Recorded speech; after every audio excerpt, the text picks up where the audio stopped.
তো বিশ্বব্যাপী গবেষণায় দেখা গেছে যে কিছু ওষুধ আছে, সেই সব ওষুধের পার্শ্ব প্রতিক্রিয়ার কারণে এরকম ফ্যাটি লিভার হয়। মূলত এই বিষয়টা নিয়ে আলোচনা করার জন্য আমি আপনাদের সামনে উপস্থিত হয়েছি। দীর্ঘদিন ধরে যারা বিভিন্ন অসুখের কারণে অনেক ওষুধ খেয়ে থাকেন, অনেক ওষুধ খাওয়ার প্রয়োজন হয়, কোন কোন ওষুধের কারণে ফ্যাটি লিভার হয় সেটি মূলত আপনাদেরকে জানার জন্য। প্রথমে আসি খুবই গুরুত্বপূর্ণ একটা ওষুধ, সেটি হচ্ছে এমটিএক্স বা মেথোট্রেক্সেট। দীর্ঘদিন ধরে যারা এই যে আর্থ্রাইটিস বা বাত ব্যথার জন্য এমটিএক্স ওষুধ খেয়ে থাকেন, এটি দীর্ঘদিন খেলে আপনার লিভারে চর্বি জমতে পারে। ভ্যালপ্রোইক অ্যাসিড বা আমরা যেটা ভ্যালেক্সিয়ান নামে পেয়ে থাকি, অনেক সময় অনেকে বলেন মাথা ঠান্ডা করার ওষুধ, মনোরোগ বিশেষজ্ঞ চিকিৎসক বা সাইকিয়াট্রিস্ট ডাক্তাররা এই ধরনের ওষুধ প্রেসক্রাইব করে থাকেন। ব্যথার ওষুধের মধ্যে সবচেয়ে গুরুত্বপূর্ণ হচ্ছে ইবুপ্রোফেন নামে আমরা বাজারে পাই, ইনফ্লাম নামে আগে খুব পরিচিত ছিল। এই ওষুধগুলো যারা দীর্ঘদিন ধরে খাবেন তাদের লিভারে চর্বি জমতে পারে।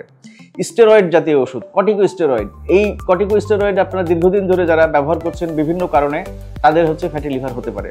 অ্যামিডারন হচ্ছে যাদের হার্টের সমস্যা থাকে, যাদের অতিরিক্ত অ্যাট্রিয়াল ফিব্রিলেশন আমরা যেটা বলি, অ্যাট্রিয়াল ফিব্রিলেশন বা গুরুতর হার্টের সমস্যার কারণে অনেক সময় ডাক্তাররা প্রেসক্রিপশন করে থাকে। এই অ্যামিডারন টাইপের ওষুধ খেলে আপনাদের দীর্ঘদিন ধরে খেলে ফ্যাটি লিভার হতে পারে।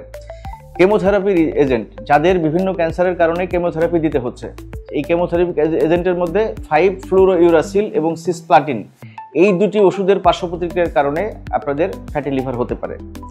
এছাড়া আরও কিছু ওষুধ আছে, বাংলাদেশে যেহেতু এইডস বা এই টাইপের অসুখ খুবই কম, সেই ধরনের কিছু এনআরটিআই ওষুধ, যেগুলো দিয়ে নিউক্লিক অ্যাসিড রিভার্স ট্রান্সক্রিপশন আমরা বলি, রিভার্স ট্রান্সক্রিপশন ইনহিবিটর আমাদের মেডিকেলের ভাষায়। তো যেহেতু এই বিষয়ে বাংলাদেশে এইডসের রোগী বা এই ধরনের অসুখের রোগী খুব কম আছে, এই জন্য এগুলো খুব বেশি আলোচনা করছি না।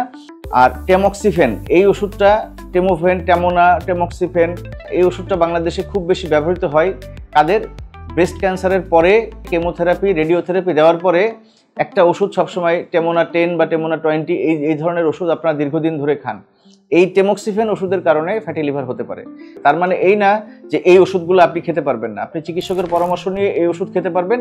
তবে আপনাকে সাবধানে থাকতে হবে, যেহেতু এই ওষুধগুলো খাচ্ছেন, আপনার লিভার ফাংশন টেস্ট এবং লিভারে চর্বি জমছে কিনা, রক্তে চর্বি জমছে কিনা একজন লিভার রোগ বিশেষজ্ঞ চিকিৎসকের সাথে পরামর্শ করবেন।